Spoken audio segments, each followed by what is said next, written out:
जय भीम। साथियों, आज बात करेंगे शहीद आजम सरदार भगत सिंह के बारे में, जिनका जन्म 27 सितंबर 1907 को लयालगंज लाहौर के एक गांव में हुआ, जो आज वर्तमान में पाकिस्तान के अंदर आता है। साथियों, आज उस पर्सन के बारे में बात कर रहा हूं, जिस पर्सन को आज बहुत सारे लोग अलग अलग थॉट, अलग अलग नजरों से देखते हैं कि भाई भगत सिंह एक क्रांतिकारी, एक लड़ने वाला शख्स, एक मारने वाला शख्स, बंदूक, गोली, तोप, इसको मार दो, उसको मार दो, इस तरह के थॉट्स आपके मन में शहीद आजम भगत सिंह का नाम सुनते ही आते होंगे। लेकिन भगत सिंह की हकीकत भी आपको जाननी चाहिए। जिस तरीके से बहुत सारे इतिहासकारों ने भगत सिंह को आपके समक्ष पेश करा, हकीकत में असल मायने में भगत सिंह सिर्फ वही नहीं है। साथियों, भगत सिंह के अंदर आजादी के लिए इतना जज्बा था कि कम उम्र से ही आप सोच सकते हैं कि एक जब शुरुआत में बच्चे को स्कूल के अंदर पढ़ने बिठाया जाता है, कितना दिमाग होता है उसके अंदर। लेकिन अंग्रेजों के द्वारा, क्योंकि उस समय ब्रिटिश हुकूमत थी, अंग्रेजों के द्वारा जो स्कूल बनाया गया था, उस स्कूल के अंदर शहीद आजम भगत सिंह ने पढ़ने से मना कर दिया।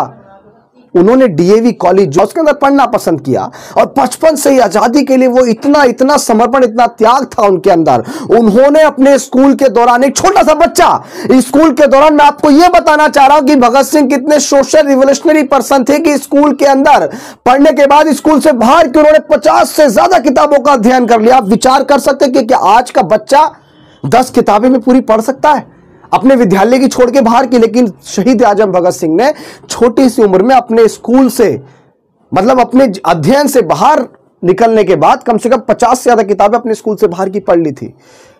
साथियों, भगत सिंह का वो क्रांतिकारी जोश मैं आपके सामने रखना चाहता हूं, वो जज्बा रखना चाहता हूं। मैं आपको लेके चलता हूं 13 अप्रैल 1919 को, जलियांवाला बाग कांड आप सबको याद होगा। उस कांड ने देश की रूह को हिला के रख दिया था। बहुत सारे तमाम देश के क्रांतिकारी साथी, देश के बहुत मासूम लोग उसमें मारे गए थे। जब जनरल डायर ने गोलियां बरसाई, तोप बरसाई, और सब लोग उसमें मारे गए। कोई कुएं के अंदर कूद गया, कोई दीवार कूदते हुए मर गया। आज भी उस कुएं के अंदर से पानी निकाला जाता है तो लाल निकलता है, ऐसा इतिहासकार बताते हैं। जब शहीद आजम भगत सिंह उस मट्टी को, उस धरती को देखने पहुंचे, आप समझ रहे हैं 1907 में शहीद आजम भगत सिंह पैदा हुए। 1919 कितनी उम्र रही होगी? 8, 9, 10, 11, 12, 13, 14, 15, 16, 17, 18, 19 में आज 12-13 साल का बच्चा, उसके अंदर क्या क्रांति का, क्या देशभक्ति का जुनून रहा होगा कि वो जलियांवाला बाग कांड पहुंच गया। वहां उसने जाके देखा कि मट्टी पूरी लाल पड़ी है, देशभक्त मरे हुए पड़े हैं, कुएं के अंदर पानी लाल पड़ा है। भगत सिंह ने उस मट्टी को उठाया और भर लिया और ले जाके एक बोतल में डाल लिया और बैठ के सोचने लगा कि यार देशभक्त मरते रहेंगे, देश कब आजाद होगा। ये सारी चीजें वो मन ही मन सोचने लगा। साथियों, एक समय का किस्सा है, बड़ा रोचक किस्सा है कि उनके पिता आम की खेती कर रहे थे, गुठली डाल रहे थे। जब मट्टी डाल रहे थे, भगत सिंह वहां पहुंचे कि बाबूजी आप ये क्या कर रहे हो? तो उन्होंने कहा कि मैं गुठली डाल रहा हूं, इससे आम का विशाल पेड़ बनेगा, बहुत सारे आम निकलेंगे। तो भगत सिंह के मन में एक थॉट आया कि मैं यहां पे कट्टे बंदूक की, पिस्तौल की खेती करूंगा। मैं उसे मट्टी के अंदर दाबूंगा ताकि पिस्तौल का एक खेत बने, एक पेड़ बने और उसके अंदर बहुत सारी पिस्तौल निकले। आप समझ सकते हैं उनके पिताजी सोचने लगे कि भगत सिंह इतनी कम उम्र में क्या क्या सोच रहा है। साथियों, 1920 में गांधी को देश से बड़ा अपार जन समर्थन मिल रहा था, क्योंकि गांधी ने एक नॉन कोऑपरेशन मूवमेंट छेड़ा हुआ था, यानी कि असहयोग आंदोलन। वो असहयोग आंदोलन जिसमें गांधी ये कहते थे कि भाई अंग्रेजों का लाया, अंग्रेजों का दिया, कोई भी सामान ना खरीदो, ना उसका लेन देन करो, तो अंग्रेजों का दिमाग खराब हो जाएगा, वो देश छोड़कर भाग जाएंगे। हमें ना कोई किसी को मारना है, ना कोई क्रांति ऐसी करनी है, बिना मारे मैं उनको यहां से भगा दूंगा। बस आप इस नॉन कोऑपरेशन मूवमेंट का समर्थन करो।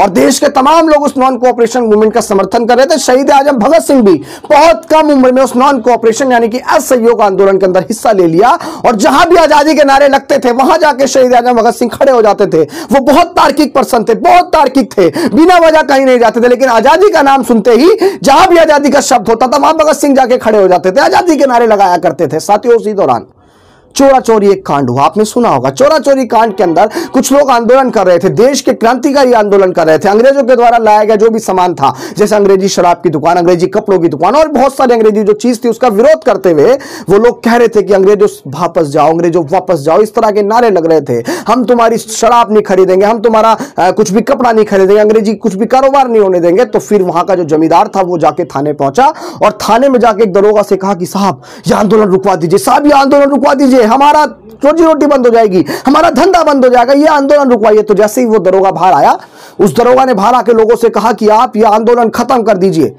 यह आंदोलन खत्म कर दीजिए। बार बार समझाने पे जब लोग नहीं माने, लोगों ने कहा कि हम क्या कर रहे हैं, हम सिर्फ यही तो कह रहे हैं कि हम अंग्रेजों का लाया कोई सामान नहीं खरीदेंगे, हम अंग्रेजों का लाया कोई सामान नहीं खरीदेंगे, यही तो हम कह रहे हैं, इससे किसी को क्या दिक्कत है, हम नहीं खरीदेंगे। वो फिर से नारेबाजी करने लगे और दरोगा ने हवाई फायरिंग की। जब लोग नहीं माने तो दरोगा ने एक एक करके कुछ लोगों को गोलियां मार दी, कुछ लोग मर गए, लेकिन दरोगा पूरी तरीके से तैयार नहीं था। वहां करीब 4000 लोगों की भीड़ थी, उससे भी ज्यादा क्रांतिकारियों की भीड़ थी, जिन लोगों के अंदर जुनून सवार था कि आजाद होना है, जिन लोगों के अंदर जुनून सवार था कि अंग्रेजों को भारत छोड़ना पड़ेगा, अंग्रेजों को भारत देश से भगाना है।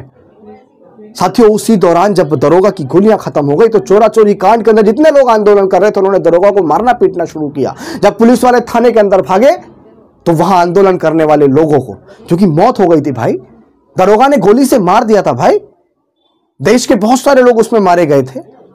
उसके बाद थाने को आग लगा दी गई, करीब 17 से 18 लोग उसमें मारे गए। तो एक बहुत बहुत बहुत ऐसी चीज हुई कि गांधी ने अपना कोऑपरेशन मूवमेंट वापस ले लिया, गांधी ने अपना असहयोग आंदोलन वापस ले लिया। कि मैंने मना किया था कोई ऐसी आगजनी नहीं करनी है, मैंने मना किया था कि किसी को नहीं मारना है। उस दौरान भगत सिंह जैसे लोगों के मन में जुनून सवार हुआ कि नहीं, अब तो मारना पड़ेगा, अब तो पीटना पड़ेगा, अब तो आजादी ऐसे नहीं मिलेगी। क्योंकि गांधी का जो नॉन कोऑपरेशन मूवमेंट था, असहयोग आंदोलन था, वो सफलता की ओर जा रहा था, लेकिन उन्होंने उसे वापस ले लिया। अब सब लोग इससे बहुत ज्यादा स्तब्ध रह गए कि अब आजादी कैसे मिलेगी।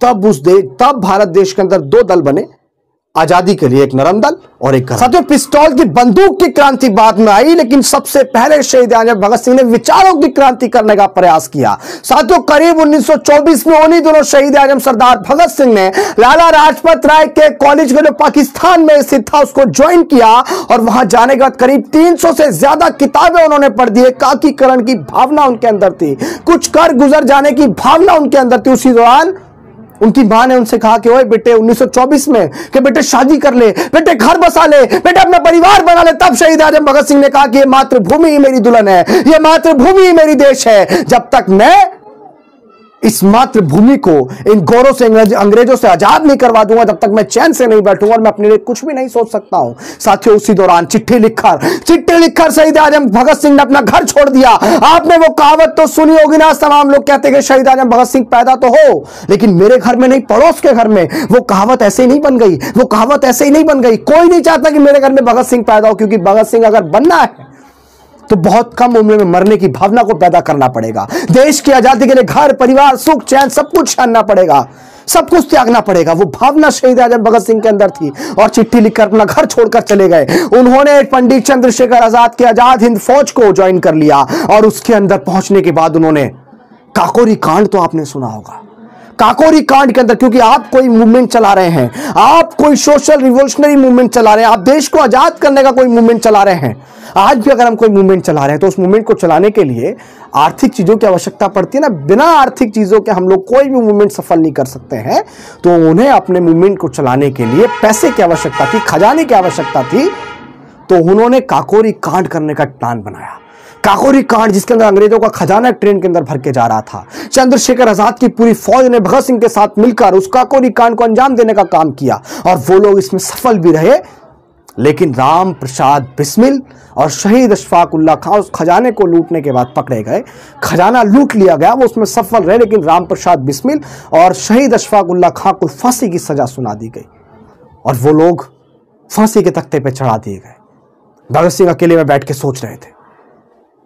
राम प्रसाद बिस्मिल को एक बात याद आई कि सरफरोशी की तमन्ना अब हमारे दिल में है, देखना है जोर कितना बाजुए कातिल में है। यह बात आपने कई बार सुनी होगी, नारा आपने कई बार सुना होगा, लेकिन इसका मायना भी आपको जानना चाहिए। सरफरोशी यानी कि सर कलम कराने की तमन्ना अब हमारे दिल में है, यानी कि देश के लिए मर मिट जाने की तमन्ना हमारे दिल में है। सरफरोशी की तमन्ना अब हमारे दिल में है, देखना है जोर कितना बाजुए कातिल में है। यानी कि दुश्मन जो हमें मारने का प्रयास कर रहा है, जो देश को गुलाम बनाने का प्रयास करा, जिसने देश के तमाम लोगों को मार दिया, अब हम देखेंगे उनकी बाजुओं में कितना दम है। इसीलिए राम प्रसाद बिस्मिल का वो शेर उन्होंने पढ़ा कि सरफरोशी की तमन्ना अब हमारे दिल में है, देखना है जोर कितना बाजुए कातिल में है। साथियों, वो एक दशहरा का मेला होता था, उसके अंदर गए। दरअसल भगत सिंह को लिखने का बहुत शौक था। उनके बहुत लेख उस समय के जो भी आर्टिकल, जो भी मैगजीन्स होती उसके अंदर छपते थे। भगत सिंह अंग्रेजों के खिलाफ जो मूवमेंट चल रहा था उसके द्वारा लेख लिखते थे। वो अपने लेखों को मेला ग्राउंड के अंदर जाके बांट रहे थे, अपने पर्चों को मेला ग्राउंड के अंदर जाके बांट रहे थे। उसी दौरान पुलिस ने उनको पकड़ लिया, उन्होंने बम फेंका, भागने का प्रयास किया, फिर से पुलिस ने धर दबोच लिया। आखिर आप लोग अंग्रेजों का जो अंग्रेजी हुकूमत थी उसके खिलाफ पर्चे बांट रहे थे, अंग्रेजों ने उन्हें पकड़ लिया। पकड़ने के बाद अंग्रेजों ने सोच लिया कि इन्हें छोड़ना नहीं है, इसको छोड़ना नहीं है। तो उस समय एक ऐसी धनराशि उसकी जमानत के लिए लगाई गई 60,000। आज के 60,000 नहीं, उस समय के 60,000 कितने होते होंगे, ना जाने कितने खेत बेचने पड़े होंगे भाई भगत सिंह के पिताजी को। भगत सिंह के पिताजी ने 60,000 रुपए कोर्ट के अंदर जाके पेश के उनकी जमानत करा ली, और जैसी जमानत से बाहर आए वो दोबारा से देश की आजादी के लिए और बहुत सारे कार्य करने लग गए। साथियों 1928 में लाला लाजपत राय जो थे तो नरम दल के, लेकिन भगत सिंह के गुरु के समान थे।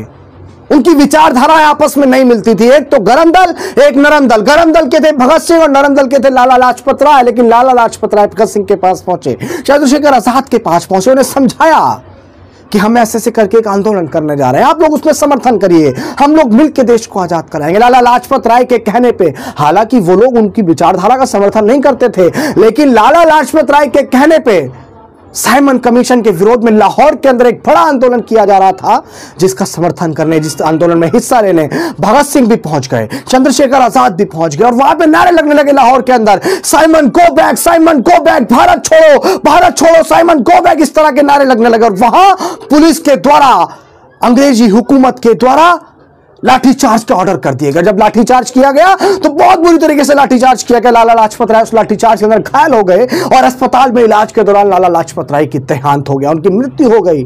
और इससे, हालांकि लाला लाजपत राय को भगत सिंह चंद्रशेखर आजाद पसंद नहीं करते थे, लेकिन उनकी मौत से वो बहुत आहत हुए कि क्योंकि वो भी देश को आजादी की लड़ाई लड़ रहे थे। हमारी रास्ते अलग हो सकते, लेकिन हमारा जो मिशन था वो एक ही था कि देश को आजाद कराना है। वो हमारे पिता के समान थे, उनकी मृत्यु का बदला हमें लेना पड़ेगा। अब जेम्स स्कॉट ने उनको मारने का ऑर्डर दिया था, तो भगत सिंह चंद्रशेखर और साथियों ने प्लान बनाया कि हमें गोली मार के उसकी हत्या करनी है, हमें उसको भी मारना है, क्योंकि लाला लाजपत राय की उन्होंने हत्या कर दी है। साथियों, कोतवाली के बाहर जाकर एक एक करके उन्होंने अपना पूरा अड्डा बना लिया, और जैसे ही जेम्स कोर्ट थाने के बाहर निकलता, उन्होंने उनको गोली मारने का पूरा प्लान बना रखा था। लेकिन जेम्स कोर्ट की जगह डीएसपी कोतवाली से बाहर आया। डीएसपी जैसे ही बाहर आया, बाइक लेकर निकलने लगा, तो राजगुरु ने डीएसपी को देखते सीने में गोली मार दी। फिर भगत सिंह निकल गए, एक के एक उसको जान से मारने के उद्देश्य से उसके सर में गोली मार दी और उसको वहीं नस्ते नाबूद कर दिया, उसको मार दिया। जैसे वहां से वो लोग भाग निकले तो पीछे से पुलिस ने पीछा किया। एक भारत देश का पुलिस वाला था, जिसको चंद्रशेखर आजाद ने कहा कि तू भारत का है, हम तुझे नहीं मारना चाहते, तू देश का हम नहीं मारना चाहते, लेकिन वो मजबूर था ब्रिटिश हुकूमत का, क्योंकि उसने वर्दी पहनी हुई थी। तो चंद्रशेखर आजाद को मजबूरन उसे भी मारना पड़ा और वो वहां से भाग गए। पूरे लाहौर के अंदर लाल स्याही से पर्चे छाप दिए गए कि लाला लाजपत राय की मौत का बदला हमने सॉन्डर्स को मार के लिया है।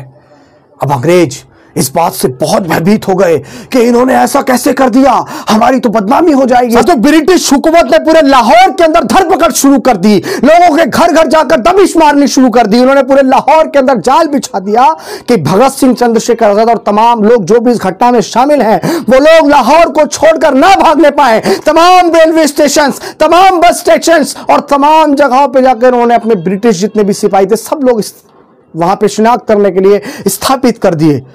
साथियों, उसी दौरान भगत सिंह ने, चंद्रशेखर आजाद ने लाहौर से भागने की एक नीति बनाई। कैसे लाहौर को छोड़ के भागा जाएगा, उन्होंने भेष बदलने का एक प्लान बनाया कि भेष बदल के हम लोग लाहौर को छोड़कर भाग सकते हैं, हम लोग भेष बदल के पुलिस को चकमा दे सकते हैं। साथियों, उसी दौरान भगत सिंह ने, एक महिला है, मुझे उनका नाम याद नहीं, उनको अपनी पत्नी बनाने के लिए उन्होंने निवेदन किया कि आप मेरी पत्नी बन जाइए, हमें देश की आजादी के लिए बहुत सारे काम करने। अगर पुलिस ने हमें भी पकड़ लिया, अंग्रेजी हुकूमत ने अगर हमें भी पकड़ लिया, तो हमारा सारा आंदोलन बेकार हो जाएगा, हमारा सारा आंदोलन विफल हो जाएगा। वो महिला मान गई, कुछ समय के लिए पत्नी बनने के लिए मान गई। भगत सिंह क्योंकि सरदार थे, दाढ़ी थी, बाल थे, उन्होंने अपने बाल कटवा लिए, दाढ़ी कटवा ली और मूछें रख के और कैप लगा के, बिल्कुल ब्रिटिश हुकूमत की तरह, जैसे अंग्रेज रहा करते उस तरह से कैप लगा के उन्होंने लाहौर के रेलवे स्टेशन से ट्रेन पकड़ी।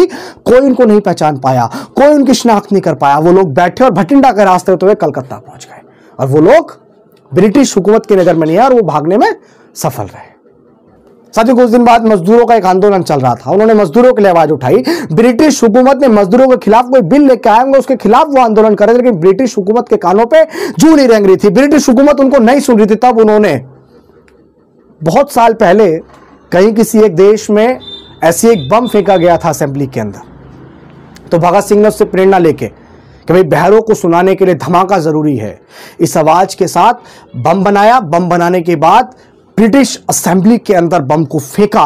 भगत सिंह चाहते तो वहां से भाग सकते थे, लेकिन भगत सिंह ने वहां पे नारे लगाना शुरू कर दिया, इनकलाब जिंदाबाद, इनकलाब जिंदाबाद, इनकलाब जिंदाबाद। और भगत सिंह को पकड़ लिया गया और भगत सिंह को फांसी की सजा सुनाई गई। जेल के अंदर भगत सिंह भी भगत सिंह कहां शांत बैठने वाले थे। जेल के अंदर भी भगत सिंह ने देश के तमाम लोगों को जगाना शुरू कर दिया। जेल के अंदर अच्छा खाना खाने के लिए सुविधाएं नहीं थी। जेल के अंदर बैरक जो थी, उसके अंदर एक बैरक के अंदर 10-10, 20-20 लोग रहा करते थे। एक बैरक के अंदर अच्छी सुविधाएं नहीं थी, खाने को अच्छा खाना नहीं था, खिड़की नहीं थी, दरवाजे नहीं थे सही से।